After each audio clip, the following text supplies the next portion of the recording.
I honestly didn't even want to record this. I just sat here staring at the button for a while, because I don't know who is actually going to care. But I figured if I don't get it out of my head, I'm probably just going to snaps at the next person who asks me for a ride to practice, so. Yeah. Here we are, my life in paper, and it was pretty much what you'd expect. I live in one of those cookie-cutter neighborhoods where every house is a beige box, and the lawns are all cut to the exact same inch. M54. For 25 years, I've basically been the one making sure the wheels don't fall off the wagon. I handle the oil changes. I know which kid has the peanut allergy. The usual stuff. I actually spent like 45 minutes yesterday, literally. 45 minutes, just trying to find a plastic lid for one square container. I was just standing there staring at this pile of mismatched Tupperware, and I don't know. It was just one of those moments where everything felt irritating. And the house. God, the house. I can't even go check the mail without doing a scan of the street to see if Brenda is out there. She's basically the neighborhood spy. I was wearing my old sweatpants ones, with the hole in the knee, and I saw her curtain twitch. I actually ducked behind the mailbox. I just didn't have the energy to pretend I was doing great. While my garbage disposal has smelled like a rotting gym sock for 3 weeks. I've tried baking soda. I've tried the lemon trick, and nothing works. It's just this sour scent that hits you every time you walk into the kitchen. Then there's the HOA. They sent another notice last Tuesday. Apparently, our driveway had excessive organic buildup, which is just a fancy way of saying there was some moss in the corner. I had to spend my entire lunch break calling around to find someone to power wash it. Because if I get one more warning, the board starts sending fines. I seriously cannot deal with another email from the HOA president. The stress is just constant. I was looking at the calendar and realized we have the club volleyball tournament coming up. $2,000. Just for the fees and travel. $2,000. The coach is a total nightmare too. But whatever anyway, I went to check the kids' 529 college funds, just to see where we were, and noticed we haven't put a single cent in for 4 months. I asked Gary about it. Gary is my husband. Has Gary. I said, Gary, why haven't we put money into the 529 since October? He didn't even look up from his phone. He just said, I probably just forgot to set up the auto transfer. You forgot for 4 months. God, Mel, can I have 5 minutes in working? Just relax. That's his favorite phrase. Just relax. While I'm calculating how we're going to pay for volleyball and the power washer and the property taxes, he's busy at the office. Which is weird, because has been busy a lot more lately. Staying late, taking calls in the garage. He's suddenly very concerned about his work-life balance, while the one actually balancing everything. Last Friday I decided to just handle it. I didn't want to argue about it again, so I figured to just go to the bank, talk to our advisor, and get the transfers fixed myself. I didn't tell Gary. I just told him I was running errands and picking up some dry cleaning. I get to the bank and I'm sitting in the lobby, waiting for my appointment. I was checking my phone, wondering if I remembered to take the trash bins back from the curb, when the advisor, Sarah, comes out. Sarah has known us for years. She's always super put together, you know, that professional bank look. We sit down and I start explaining the 529 situation. I told her, I think Gary messed up the transfers, and asked if we could look at the joint account to see where the glitch was. Sarah did this thing, this little pause, you know, the one where they look at the screen, then they look at you, then they look back at the screen. Her face went completely blank. I asked, is there a problem? She said, well, the joint account is fine. The transfers were stopped manually. What do you mean manually? Someone logged in and canceled the recurring payments in November, she said. I didn't scream or anything. My stomach just dropped. I know I didn't do it. And Gary doesn't even know how to log into the portal without me resetting his password every 3 months. I asked her where the money went. If it wasn't going into the college funds, it should still be in the savings, right? Sarah shifted in her chair. She looked really uncomfortable. She told me she could only discuss the accounts I'm listed on. But there was a significant transfer made from the joint savings to a private account about 3 months ago. A very large sum. I just stared at her. I think I actually forgot how to breathe for a second. A private account? I asked. What private account? We don't have a private account. I can't give you the details of an account that isn't in your name, she said. I didn't even bother thanking her. I just stood up. I walked out of that office and stood in the parking lot for a good 10 minutes just staring at my car. I wasn't crying, I was thinking about the moss on the driveway. I was thinking about how I've spent the last decade making sure every single lid matched every single container, while Gary was apparently just moving the money. The drive home was totally silent. When I pulled into the driveway, Gary's car was already there. He was in the kitchen, laughing at something on the TV. I walked in, and that smell from the garbage disposal hit me immediately. He looked at me and said, "Hey, did you get the dry cleaning?" I didn't answer. I just walked over to the kitchen counter and set my purse down. I looked at him. Really looked at him, and I noticed he was wearing a new watch. A silver one, I'd never seen it before. "Nice watch," I said. "Oh, this," he said, glancing at his wrist. "Work bonus. I forgot to tell you." I didn't say anything. I just turned around, walked into the bedroom, and locked the door. I was sitting on the edge of the bed, staring at the door. I could hear him out there. He wasn't yelling, which was actually worse, just that soft knocking. Like he was checking on a kid or something. He said, "Mel, come on. Why is the door locked? This is stupid." I didn't answer. I mean, what do you even say? "Hi. I know you stole the kid's college money for a watch." I didn't have it in me. I wanted it to be quiet, but I could still smell that gross garbage disposal coming through the vents. Seriously, I've tried every drain cleaner in the aisle at Kroger, and nothing works. It's like something died in there and decided to move in permanently. He knocked again. Harder. "Melody, open the door. I don't have time for a mood. I have a conference call in 20 minutes. I eventually got up and unlocked it. Didn't even look at him. I went straight for the kitchen because I needed water. He followed me, doing that annoying thing with his hands. You know, where he pretends to be the rational one. I said, "Where'd the money go, Gary?" He actually stopped mid-stride. "What money?" "The 529s, the joint savings. Sarah at the bank told me there was a private transfer, a huge one. Since when do you have a secret account?" He did this little huff. "Sarah? You went to the bank? Why are you doing this behind my back? You're being paranoid." "Mel, I probably moved some stuff for an investment. I didn't want to bore you with it." "An investment," I said. "Is the watch an investment?" He looked at his wrist and then looked at me. "It was a bonus, like I told you. Look, you've been really stressed, I think. You're imagining things. You're not acting like yourself." And there it was. The "you're not yourself" thing. He didn't even blink. Suddenly it wasn't about the missing money. It was about my head. I stood there holding a glass of water and my hand was shaking. Just a weird little tremor. "Not imagining a private transfer, Gary? Well, maybe Sarah messed up. Banks make mistakes, just relax. I'll look into it tomorrow." Tomorrow. It's always tomorrow with him. Wait, was that last Tuesday? No, it must have been Wednesday. For the next few days I kept going. I had to.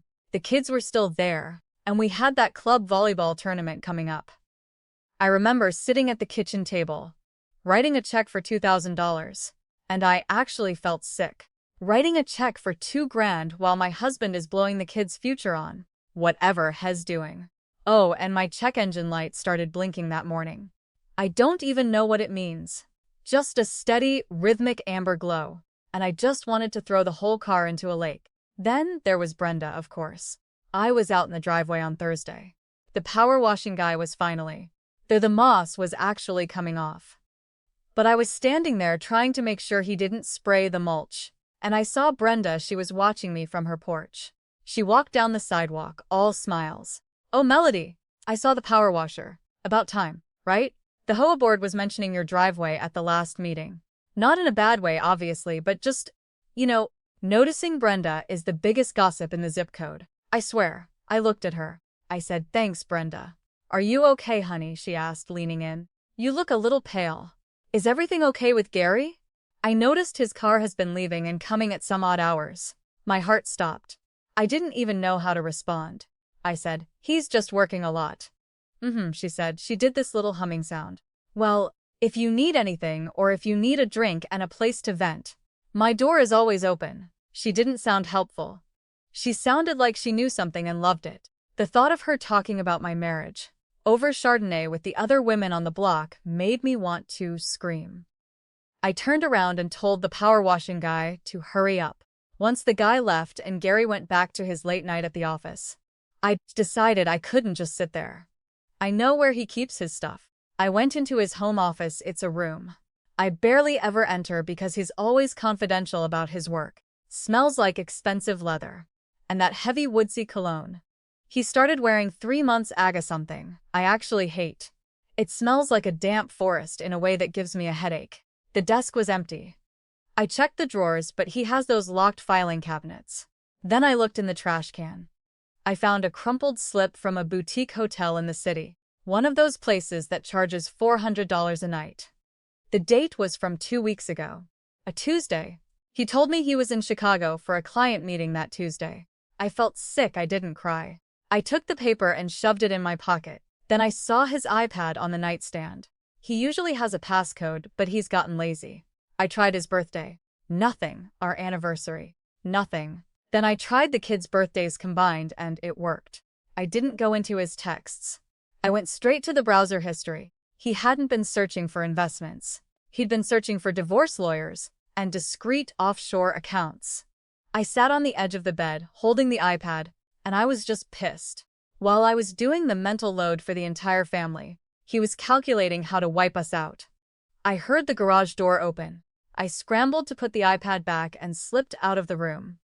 I went into the kitchen and started scrubbing the sink. I don't know why.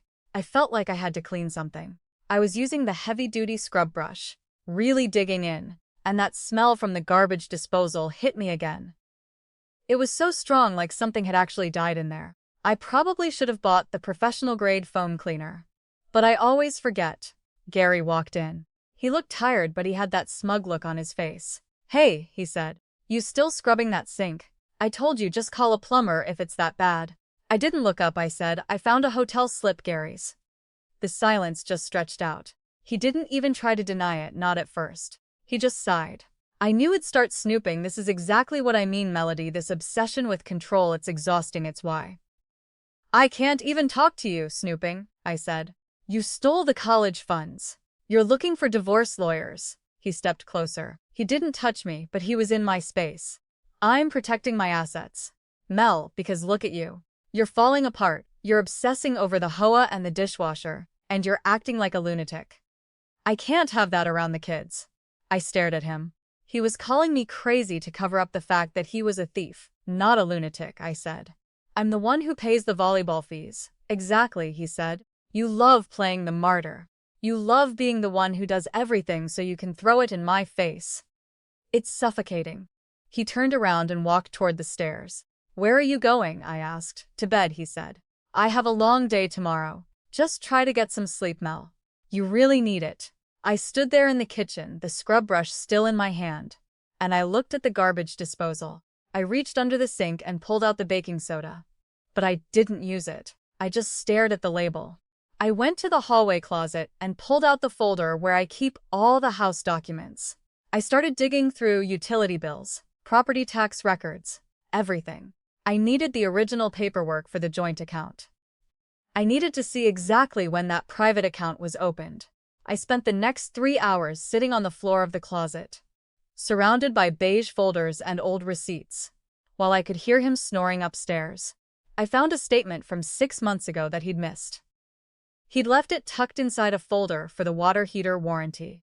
It showed a monthly transfer of $5,000 to an account I didn't recognize, $5,000 a month. For 6 months, $30,000. I sat there on the carpet, leaning my back against the coats, and looked at the date. It was the same month Wed had that big dinner party for the neighbors. The one where Brenda told me how wonderful we were as a couple. I heard the alarm go off in the bedroom upstairs. I closed the folder and put it back in the closet. I stood up, brushed the dust off my sweatpants, and went to make coffee. So, I'm in the kitchen making coffee, and Gary is acting weirdly nice. You know that vibe? Like, Hez already decided to leave me, but doesn't want me screaming, while Hez still using the garage. My coffee maker has been leaking from the bottom, but I barely noticed, because he actually offered to take the trash out. He never does that unless I ask him 3 times or the bag is literally overflowing onto the floor. "I've got the bins, Mel," he said. I didn't even answer. I watched him walk out the door in his work shirt, and as soon as the garage door shut, I left my coffee and went straight to the hallway closet. I spent the next couple of hours ripping things apart. I was on my hands and knees on the carpet, tossing old tax returns and manuals for the microwave and blender everywhere. I was looking for anything. A slip of paper, an account number, whatever. And I found it. It was tucked inside a folder with the kids' immunization records. A letter from some guy named James Jackson, an attorney. I'd never heard of him. I opened it and froze. My chest got tight. The letter was for Gary, and it talked about the establishment of a prenatal trust and discreet monthly disbursements for the expectant mother. Expectant mother stared at the page. I couldn't even breathe for a second. I sat there on the floor with the kids' records scattered around me, thinking about how I'd spent the last 3 years begging Gary to actually go to his physicals, and all the while he was setting up a trust for some other woman's baby. Then the doorbell rang. I jumped. I scrambled to shove the papers back in the folder and threw everything back in the closet. I didn't even look in the mirror to see if I looked crazy. I walked to the door and opened it. It was my mother-in-law, Beatrice. Beatrice is a lot. She's the type who wears pearls to a casual brunch and tells you, "Your house has so much potential," while she's staring at your baseboards. She was holding a glass casserole dish. "Melody, dear," she said, doing this little head tilt. I was in the neighborhood and thought I'd bring over a tuna bake. You look like you've had a long morning." I stood there for a minute. I didn't really invite her in, but she drifted past me into the kitchen anyway. "Is Gary home?" she asked. "He left for work," I said. "Mm-hmm." She set the casserole on the counter right next to the sink. Then she leaned in and sniffed the air. She made a face like she'd just smelled something rotting. "Goodness, Melody. Is something dead in your disposal? It smells like a swamp in here." I could feel a vein popping in my head. I told her I knew it smelled. "Maybe you should hire a professional," she said, her voice all soft and fake. "I know you like to handle everything yourself, but sometimes it's too much for one person, isn't it?" I didn't answer. I watched her. She was acting concerned, but her eyes were scanning the room. I figured she knew. Who else would Gary trust with a secret this big? "Beatrice," I said. "Who is James Jackson?" It got awkward. She didn't even flinch. She smoothed out her skirt and looked at me with this pitying expression. "Oh, honey," she said. "I assume Gary told you about the situation." "The situation?" I asked. "The expectant mother thing, is that what we're calling it?" Beatrice sighed. Like I was the one being difficult. "Now let's not get hysterical. Gary's in a tough spot, Melody. And this girl, she's young, she's sensitive. It's complicated, let's not make a scene." My hands were a little unsteady. I told her she was calling a baby from an affair. A complicated situation. While I'm sitting here trying to figure out how to pay for club volleyball. "Money is such a vulgar thing to argue about," Beatrice said. She reached over to touch my arm, but I pulled away. "You've always been so focused on the logistics, the schedules, the cleaning. It's no wonder Gary felt the need to find some softness elsewhere." I didn't even have words. I walked her to the door and basically pushed her out. "I'll leave the casserole," she called out as the door closed. I went back into the kitchen and looked at that tuna bake. I didn't even open the lid. I picked up the whole thing and shoved it into the trash can. The rest of the afternoon was a mess.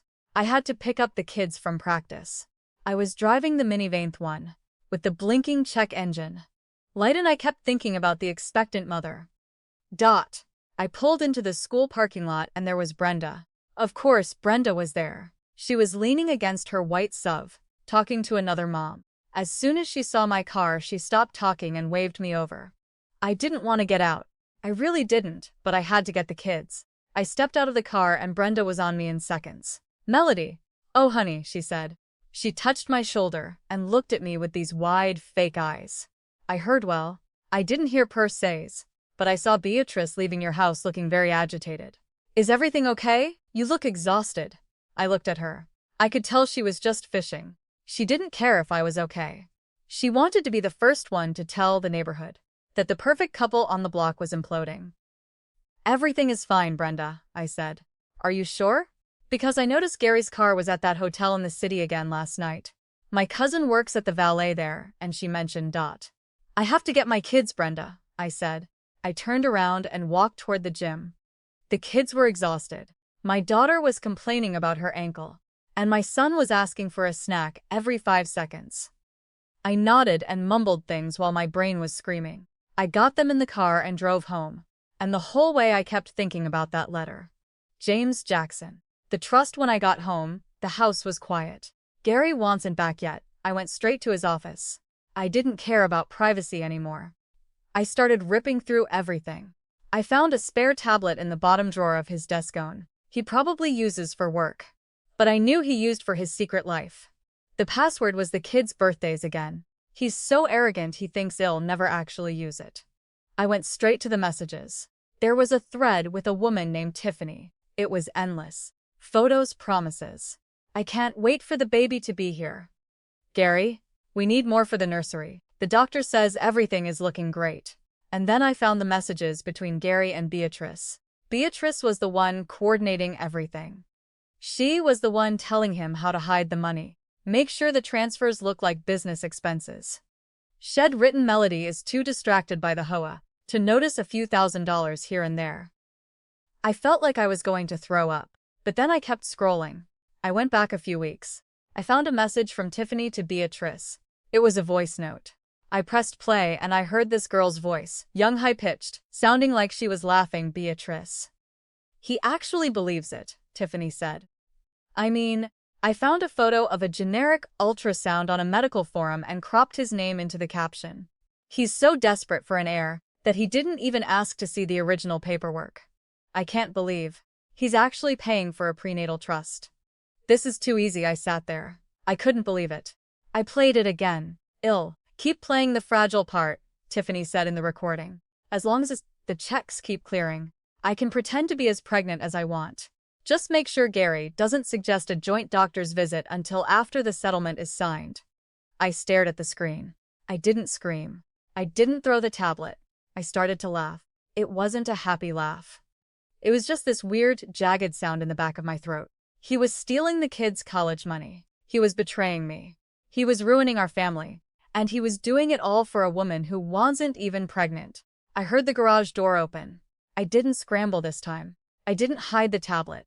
I sat there and waited. Gary walked into the office. He looked at me, and then he looked at the tablet in my hand. He stopped. "What are you doing in here, Mel?" he asked. I didn't say a word. I pressed play on the voice note. Tiffany's voice filled the room. I found a photo of a generic ultrasound on a medical forum. He's so desperate for an heir. Gary's face went from confused to pale in about 3 seconds. He actually stepped back, hitting the edge of his desk. I can explain, he said. Explain what, Gary? I asked. My voice was actually very calm. Explain how you're a thief? Or explain how you're a moron? Mel, look, I didn't know. You didn't know she was lying? I asked. You didn't think it was weird that you never once saw a real doctor's report? You were too busy protecting your assets to notice you were being scammed by a 20-something with a Photoshop app? He didn't answer, he just stood there. I stood up and walked over to him. I was wearing my sweatpants with the hole in the knee, and I realized I didn't care.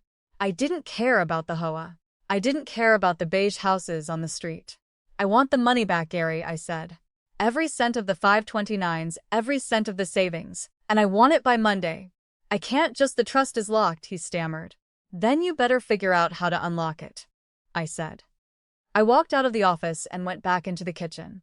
I looked at the trash can where I'd thrown Beatrice's tuna bake. Then I looked at the garbage disposal.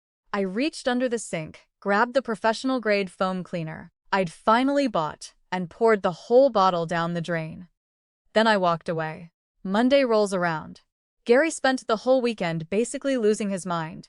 It was actually kind of pathetic to watch. He wasn't acting like the rational guy anymore. He was just pacing the living room, sweating through those expensive polo shirts he loves, calling Tiffany every 10 minutes. She didn't pick up, obviously.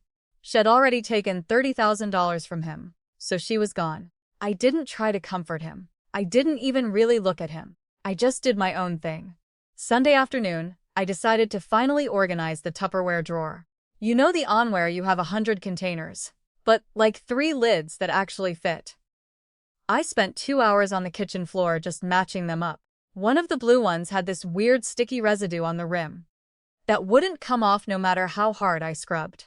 I think it was from some old pasta sauce. It was infuriating.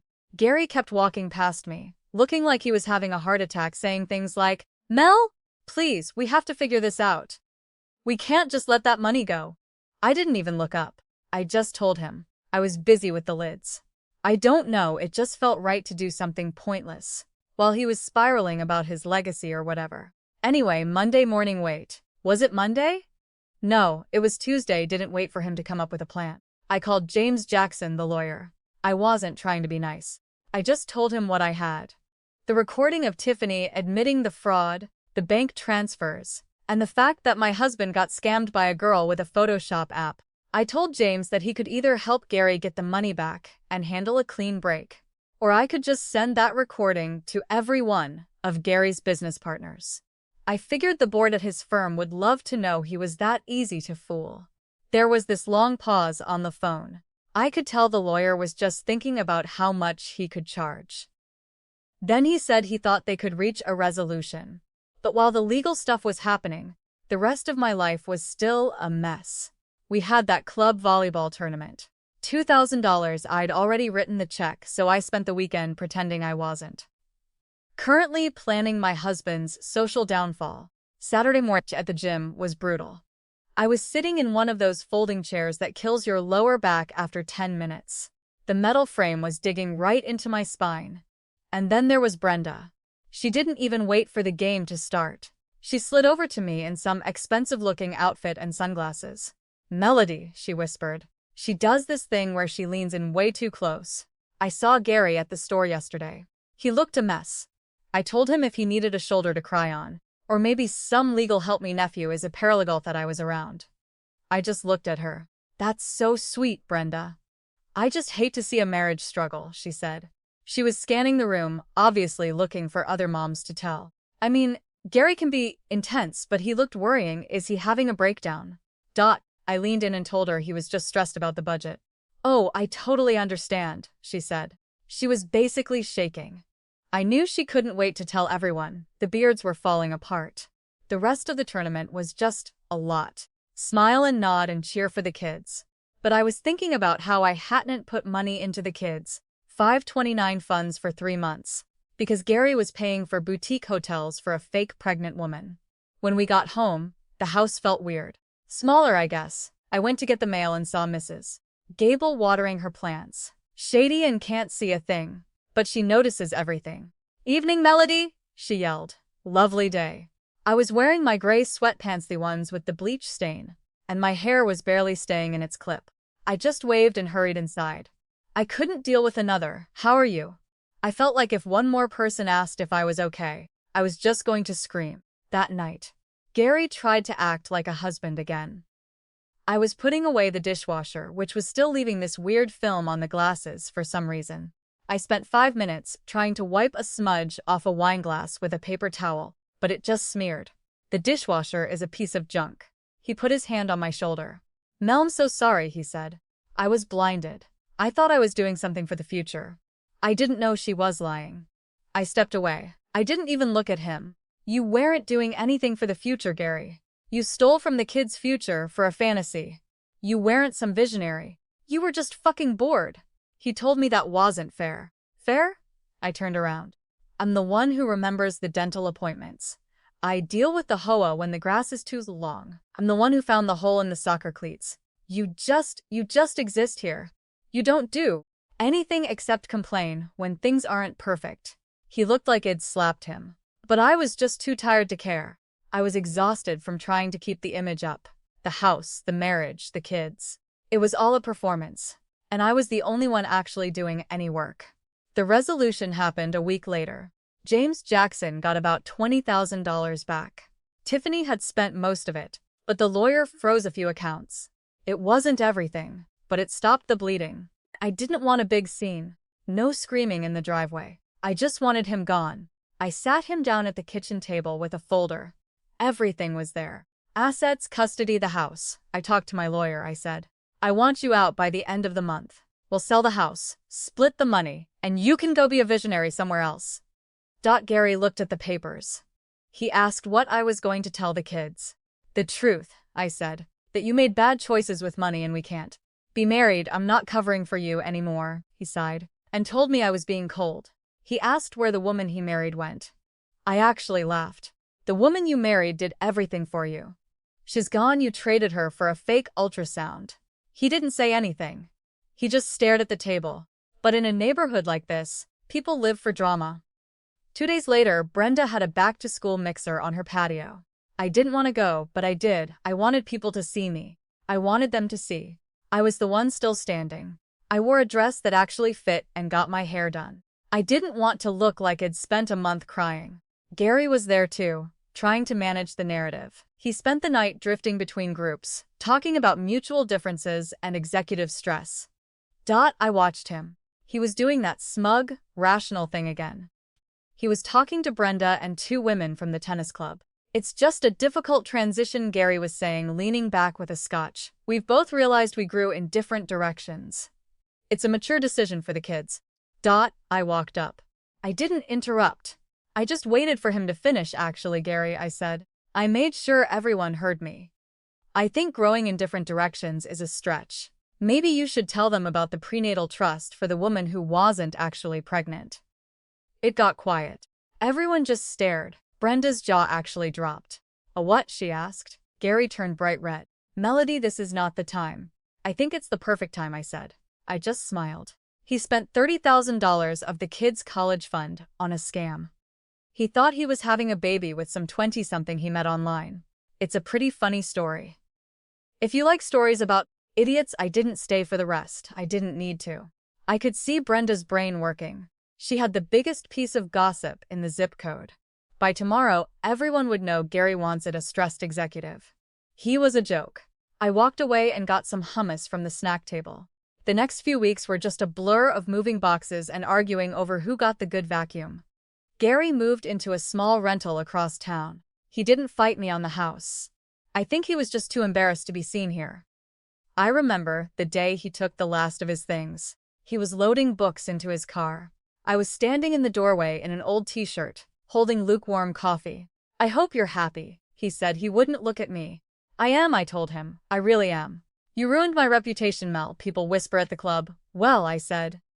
You're the one who gave them something to talk about. He drove away. I watched his taillights go around the corner, past Brenda's hedge. The house was finally quiet. I went into the kitchen and looked at the counters. They were clean. I checked the garbage disposal. No smell. I opened the Tupperware drawer and saw the lids, all matched up. I pulled one out just to make sure it still clicked. Then I saw a pile of mail. Another letter from the HOA. They were complaining that the new mulch in the front was too red and didn't fit the guidelines. I can't believe they actually measured the shade of the mulch. It's mulch.